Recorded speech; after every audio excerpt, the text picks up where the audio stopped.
اعوذ باللہ من الشیطان الرجیم بسم اللہ الرحمن الرحیم وما هم بضارین بہ من احد الا باذن اللہ ویتعلمون ما یضرهم ولا ینفعهم وَلَقَدْ عَلِمُوا لَمَنِ اشْتَرَاهُ مَا لَهُ فِي الْآخِرَةِ مِنْ خَلَاقٍ وَلَبِئْسَ مَا شَرَوْا بِهِ أَنفُسَهُمْ لَوْ كَانُوا يَعْلَمُونَ وَلَوْ أَنَّهُمْ آمَنُوا وَاتَّقَوْا لَمَثُوبَةٌ مِنْ عِنْدِ اللَّهِ خَيْرٌ لَوْ كَانُوا يَعْلَمُونَ۔ اور اس سے ضرر نہیں پہنچا سکتے کسی کو مگر خدا کے حکم سے، یعنی یہ جادوگر جادو سیکھ رہے ہیں، اس سے نقصان تو پہنچتا ہے لیکن اسے مؤثر حقیقی نہیں سمجھنا چاہیے جب تک کہ اللہ کا حکم نہ ہو، جب تک کہ جیسے دوا ہے، ڈاکٹر سے ہم دوا لیتے ہیں تو دوا میں ہمیں یہ نہیں سوچنا چاہیے کہ دوا ہمیں شفا دے رہی ہے، شفا دینے والا اللہ ہی ہے، سبب اس دوا کو بنایا ہے۔ ویسے ہی جادوگر جو کر رہا ہے اس سے جو اثرات پیدا ہو رہے ہیں، ایسا نہیں ہے کہ وہ مؤثر حقیقی ہے اور بغیر خدا کے حکم سے کچھ کر لے رہا ہے۔ جب تک کہ اللہ کی رضا نہیں ہے، اللہ کی مرضی نہیں ہے، جب تک وہ کچھ نہیں کر سکتا۔ مثال میں نے آپ کو دے دی کہ جیسے ڈاکٹر سے جب تک اللہ کی مرضی نہیں ہوگی آپ لاکھ دوا کھاتے رہیں، آپ کو شفا ملنے والی نہیں ہے، تو ایسے ہی کوئی لاکھ جادو کرتا رہے، جب تک کہ اللہ کا حکم نہیں ہوگا وہ جادو اثر نہیں کرے گا، اور اللہ کا حکم ہوگا تو اثر کرے گا۔ تو یہ نہیں سمجھنا چاہیے کہ نہیں جادوگر ہی جو ہے سب کچھ کر سکتا ہے، بلکہ نہیں، حقیقت میں اللہ جو چاہتا ہے وہ کرتا ہے، اپنے رب پر ہی بھروسہ رکھنا چاہیے۔ اور اس سے ضرر نہیں پہنچا سکتے کسی کو مگر خدا کے حکم سے، اور وہ سیکھتے ہیں جو انہیں نقصان دے گا اور نہ نفع دے گا، اور بے شک ضرور انہیں معلوم ہے کہ جس نے یہ سودا لیا آخرت میں اس کا کچھ حصہ نہیں، اور بے شک کیا بری چیز ہے جس کے بدلے انہوں نے اپنی جانیں بیچیں۔ کسی طرح انہیں علم ہوتا اور اگر وہ ایمان لاتے اور پرہیزگاری کرتے، البتہ اللہ کے یہاں کا ثواب بہت اچھا ہے، کسی طرح انہیں علم ہوتا۔ تو جادو کے بارے میں تو پورا میں نے تفصیلی بتا ہی دیا کہ کیسے گزرا تھا۔ اے مسلمانوں، بے شک جادو میں تاثیر ہے، مگر یہ نہ سمجھنا کہ مستقل تاثیر ہے،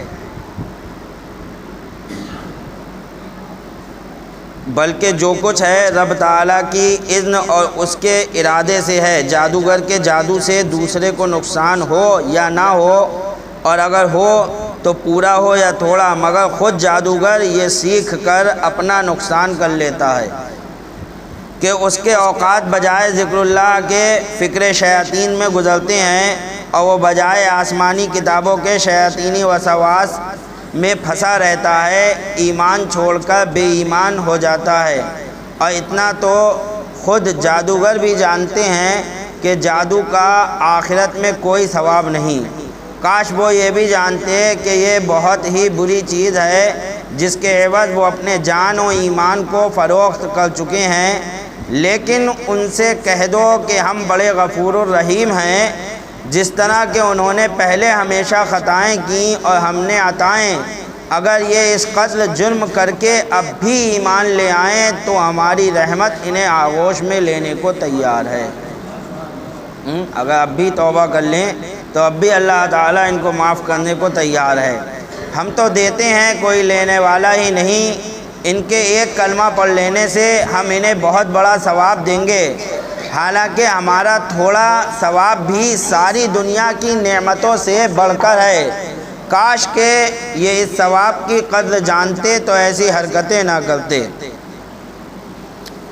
یا ایھا الذین آمنوا لا تقولوا راعنا وقولوا انظرنا واسمعوا وللکافرین عذاب علیم۔ اے ایمان والو، راعنا نہ کہو اور یوں عرض کرو کہ حضور ہم پر نظر رکھیں اور پہلے ہی سے بغور سنو اور کافروں کے لیے دردناک عذاب ہے۔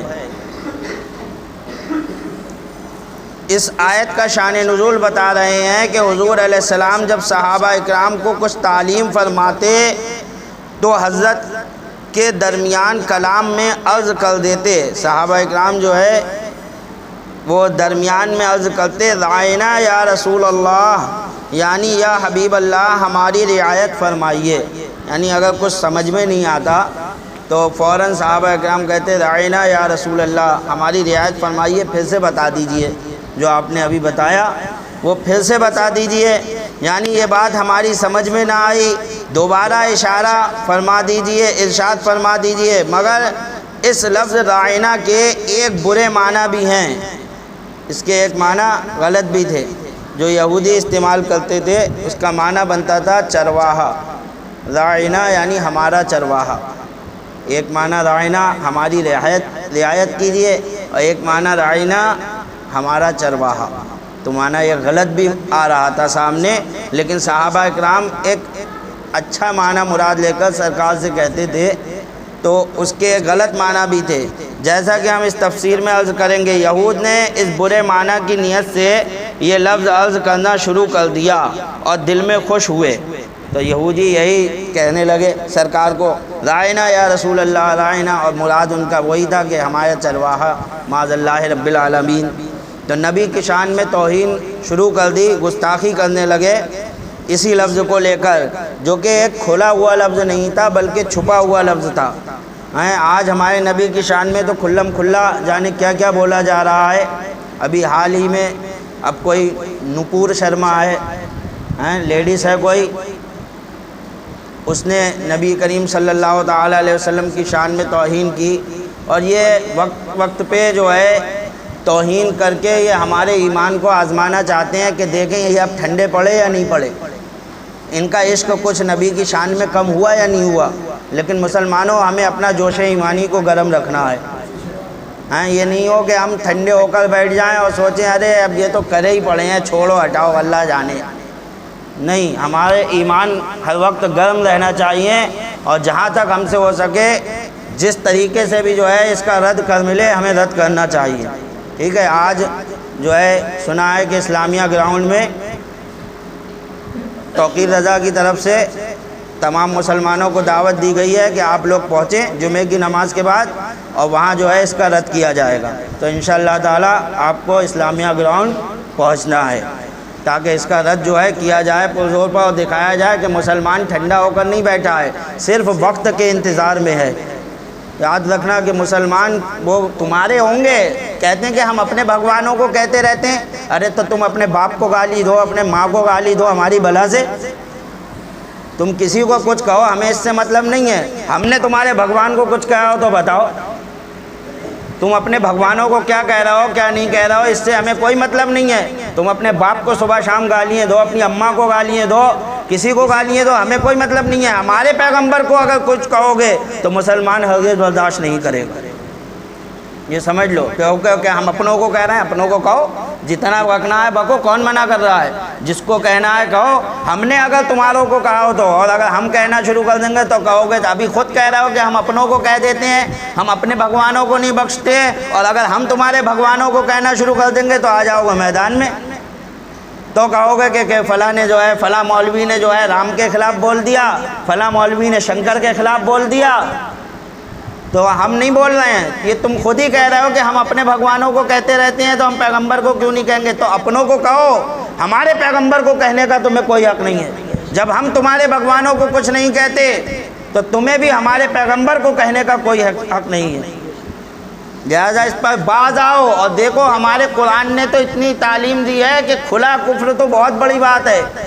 وہ لفظ جس میں گستاخی کا ذرا سا معنی پایا بھی جا رہا ہے، تو اس کے بارے میں قرآن نے ہمیں کیا حکم دیا؟ رعینا، حالانکہ ہمارے رعایت کیجیے، ایک معنی یہ تھا، اور صحابہ اکرام کہتے تھے، لیکن چرواہا جو دوسرا معنی تھا، اور یہودیوں نے وہ کہنا ہی شروع کیا تھا، تو اس کے بارے میں سنیے، یہ لفظ عرض کرنا شروع کر دیا اور دل میں خوش ہوئے کہ ہمیں بارگاہ عالی میں نہایت چالاکی سے گستاخی کرنے کا موقع مل گیا۔ ایک دن حضرت سعد ابن معاذ رضی اللہ تعالیٰ عنہ نے ان کی زبان سے یہ لفظ سن کر فرمایا کہ اے دشمنان خدا، تم پر اللہ کی لعنت ہو، اگر میں نے اب کسی کی زبان سے یہ لفظ سنا تو اس کی گردن مار دوں گا۔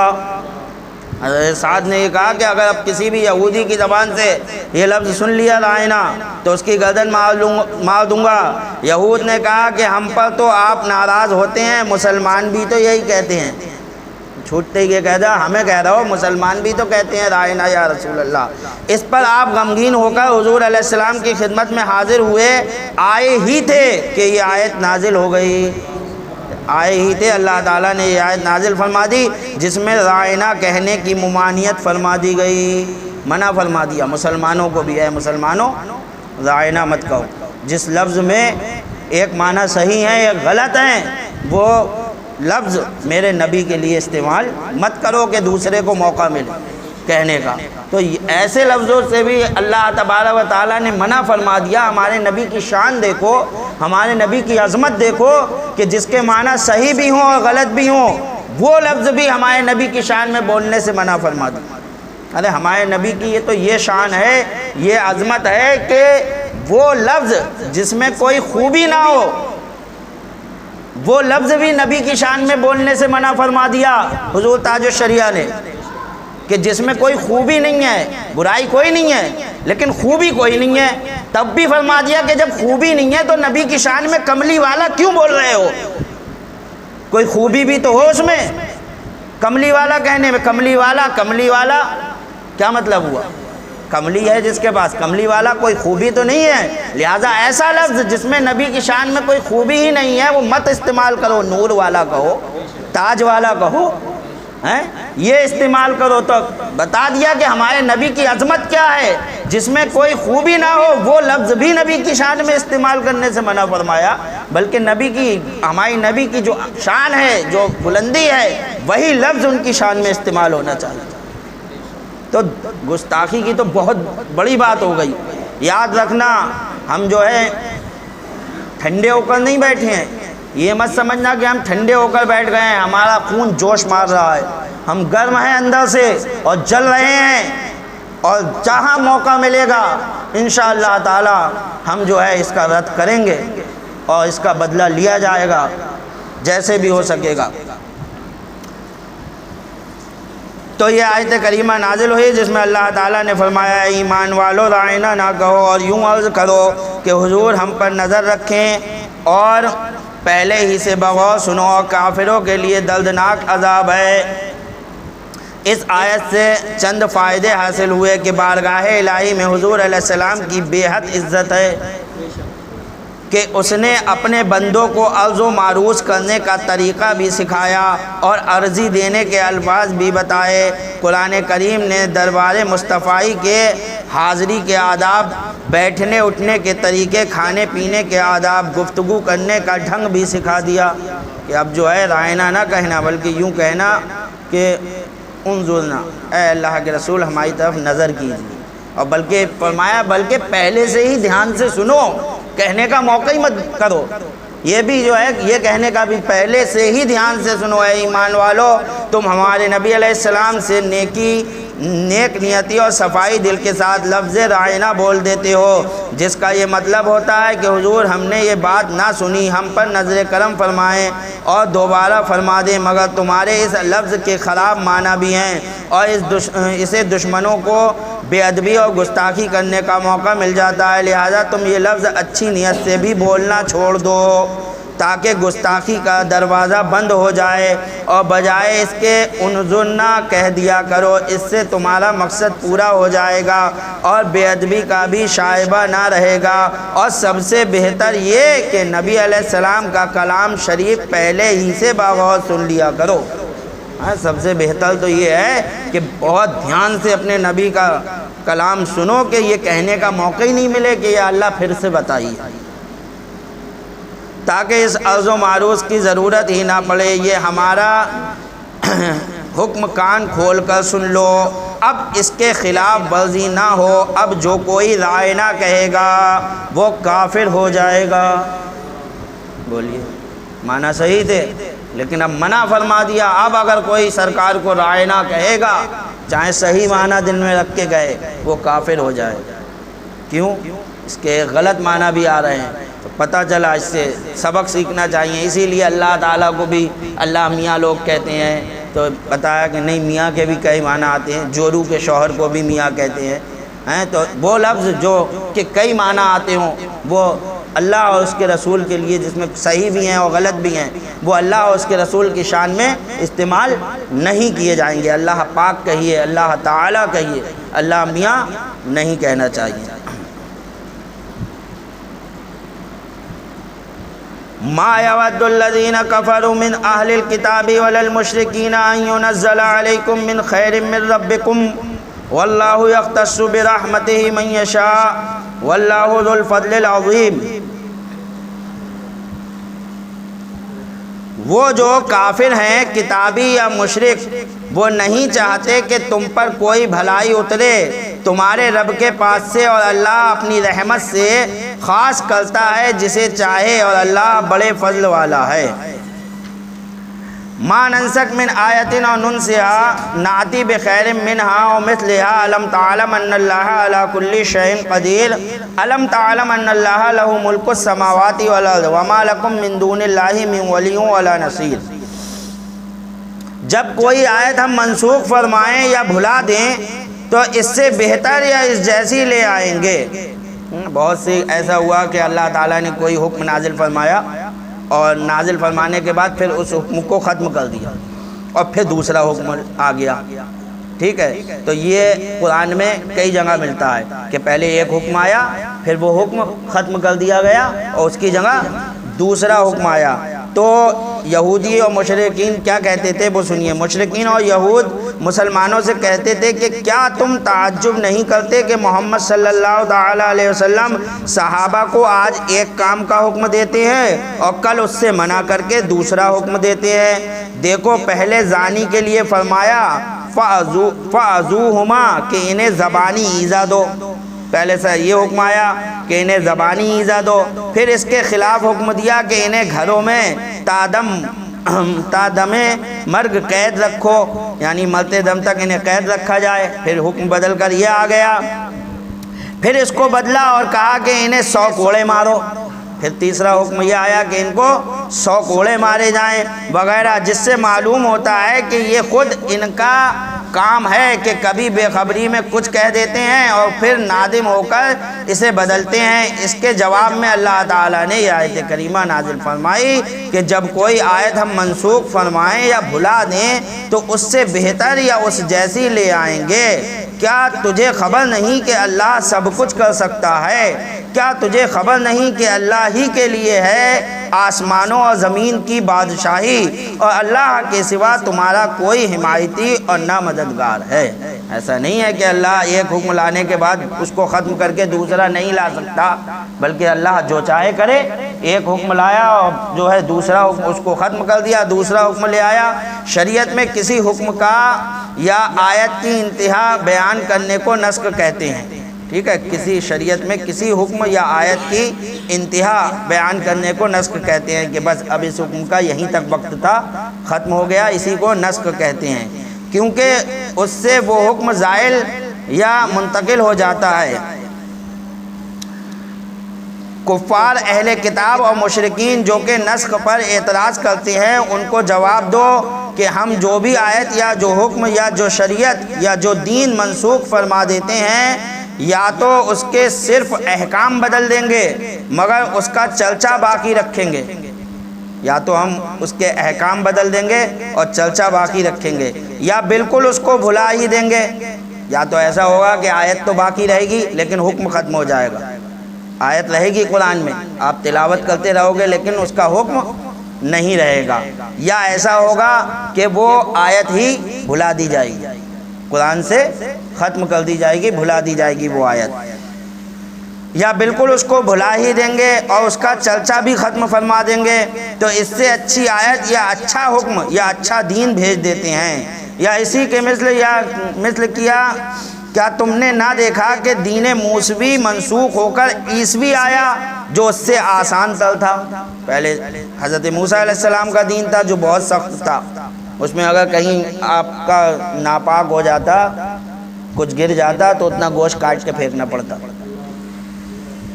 تو بولو کتنا سخت حکم دین تھا، تو بہت سخت دین تھا۔ اس کے بعد دین عیسوی آیا جو اس سے آسان تر تھا، پھر اس کے بعد دین محمدی بھیجا گیا جو سب سے بہتر ہے۔ کیا تم نے خدا کی قدرت کو محدود سمجھ رکھا ہے کہ وہ ایک حکم کے سوا دوسرے سے کام نہ چلا سکے؟ نہیں، بلکہ وہ رنگ برنگے احکام بھیج کر اپنی قدرت کا اظہار فرماتا ہے۔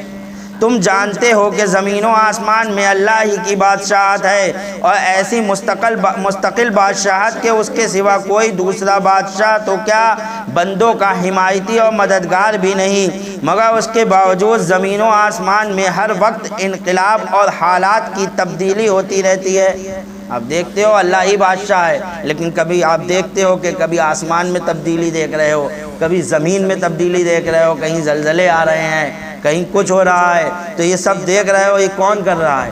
اللہ اکیلا ہے اور وہی کر رہا ہے، وہ جو چاہتا ہے کرتا ہے۔